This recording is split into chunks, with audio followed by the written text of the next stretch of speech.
as a good friend. The next chance will go to the member for Ugenya, Honorable Ochieng.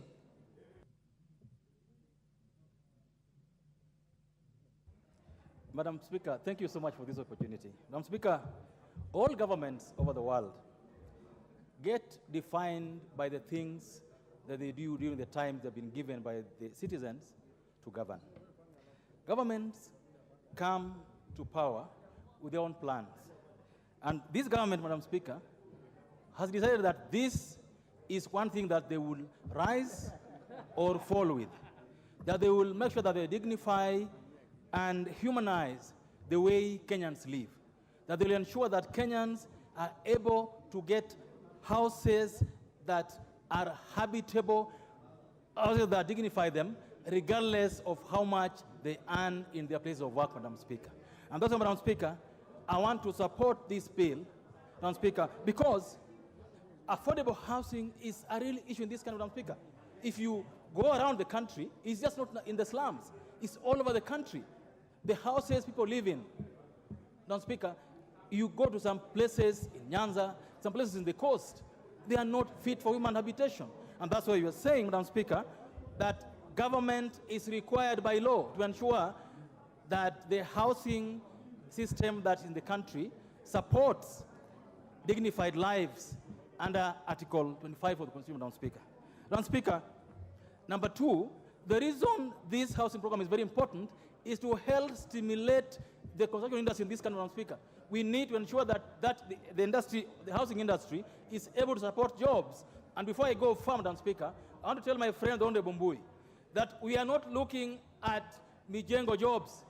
Madam Speaker, the housing industry starts with steel, cement. It goes all the way to timber. It is not Mijengo jobs of 2 days, 3 days, Madam Speaker. It is a whole industry, Madam Speaker. And that's why, Madam Speaker, I want to say that one thing that we as MPs must do is to ensure that this affordable housing fund is able to help us give rise to industries that will come because of the housing sector boom. Madam Speaker, I say this because in the last 8 years, Madam Speaker, we spent 500 billion shillings, Madam Speaker, to build a railway line, but without a single town, without a single industry, without a single city being built on the wake of 500 billion shillings, Madam Speaker. When we built the railway line, Madam Speaker, when we did the railway line, we were importing cement. We even imported sand because we allowed Chinese to bring here prefabricated rolling stock. We allowed Chinese to bring bolts and nuts. We allowed Chinese to bring everything, Madam Speaker.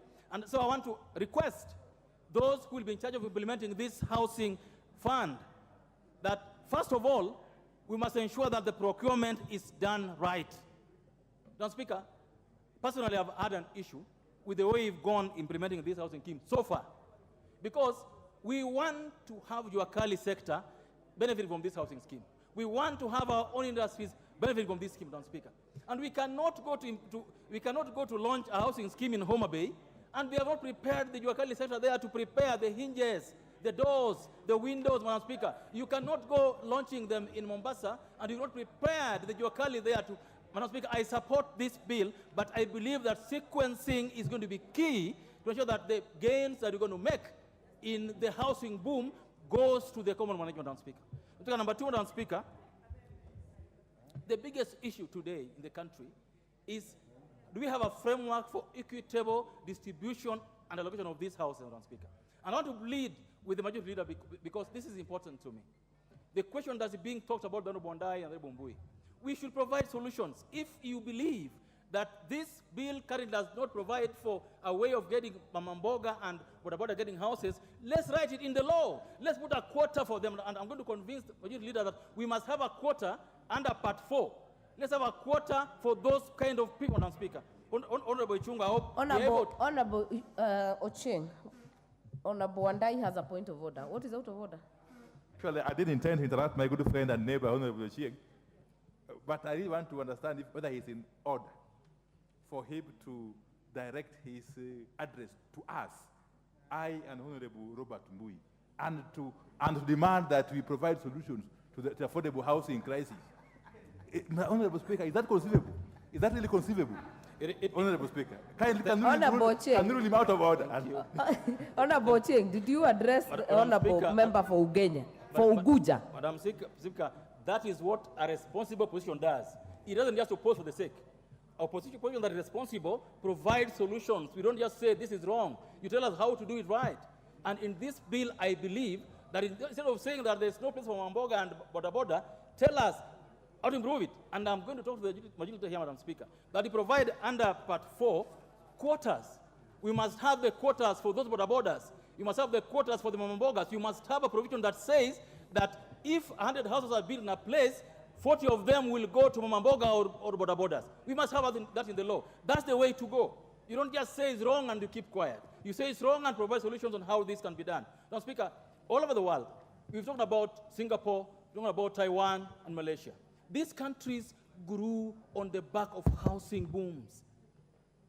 What's going to mess our housing program, Madam Speaker, for me, is corruption. It's corruption. That's what we're talking about. To ensure that these big projects are going to be corruption-free, Madam Speaker. We can make a good law in this parliament, but if you don't follow up with implementation and ensure that things are done the right way, Madam Speaker, will not go anywhere. And that's why I believe that I will propose an amendment to this bill on a section for procurement. We'll not leave this to procurement laws. We'll make a provision on how we'll procure the materials to be used for this concern, Madam Speaker. We don't want people lying to us that we bought cement at Portland or we bought cement at Savannah and they're importing the cement.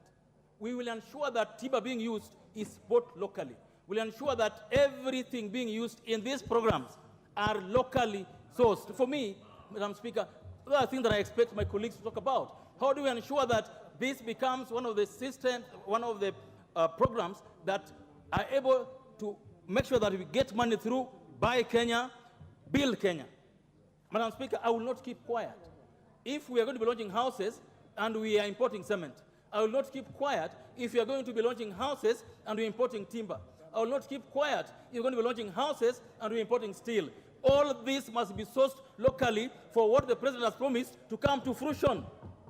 Let's ensure that for once, Madam Speaker, we do this in a manner that creates jobs systematically. If we source timber locally, the timber industry grows. If you source cement locally, the cement industry grows. If you source steel locally, the steel industry grows. If you source the technology locally, you transfer that and the industries grow, Madam Speaker. That's what I would require to see happening. Madam Speaker, Kenyans are concerned about the possible favoritism in distribution of these houses and allocation. And that's why, Madam Speaker, we must have a proper system that does not involve human intervention. And I'm happy that this president and this government has decided that they're going to digitize things. Majority Leader, I want to request you, let's digitize the allocation of these houses. Let this not be about someone sitting somewhere and saying that so-and-so gets, so-and-so doesn't get. Let's have a way, even if it's a lottery or a coupon system, let's ensure that we avoid things that will make this not work, Madam Speaker. Madam Speaker, the communities that are giving their lands, the communities giving their lands for these projects, Madam Speaker, must also be looked into.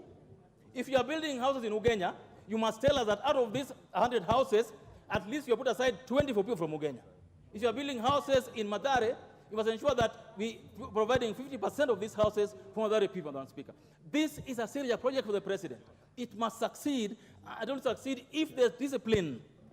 If you follow the law to the letter and how we're going to implement this, Madam Speaker. Madam Speaker, I've looked at who are represented in the board that is being proposed, Madam Speaker. And I'm going to again plead to the Majority Leader that in that board, we must have a person from the Juakali sector. In that board. In that board, get a person from from KEPSA, guys who sell these materials for construction. Let's not just have FKE and COTU. Let's have the Juakali sector who are supposed to benefit from this so that they also represent, Madam Speaker. Madam Speaker, I want to plead to those doing these projects. We cannot be demolishing good houses to build better houses. We have to negotiate. You can't go to Kakamega, demolish houses that are built 2-3 days ago. Go to Bungoma, demolish houses that are built 2-3. These are, people have not done anything wrong. Talk to them. Agree with them that yes, we want to build a bigger thing here. We can't allow Chinese to be building very serious things in Kileleshwa, interfering with their planning, and then you go to Bungoma, Kakamega, and demolish.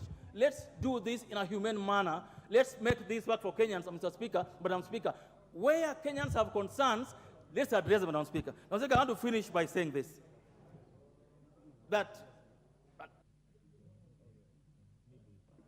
30 seconds, wind up. I've heard people talk about people contributing money and they'll not get housing. Madam Speaker, there are those who pay their taxes, which we use to pay school fees for our kids. They have no kids. There are those who pay their taxes, which we use to run the health system. They have not become sick. They are not going to hospital, Madam Speaker. So an argument that because you're not going to get a house, you shouldn't be taxed, Madam Speaker, is wrong. There are people who have paid money for school fees and bursaries. They have no kids. So this is social housing. We as a country must carry each other along. We cannot say that because I can't pay for what I will not need. Madam Speaker, our humanity, our ubuntu-ness, our belongingness requires that those who have help those who don't have acquire, Madam Speaker. Madam Speaker, I want to wish the President well in this particular program and request Parliament that let's keep our eyes open. When our people give money for this project, it must be used for the right reason. Corruption must not be allowed in this project. Madam Speaker, I support and thank you. Before we give the next person, allow me to interrupt the business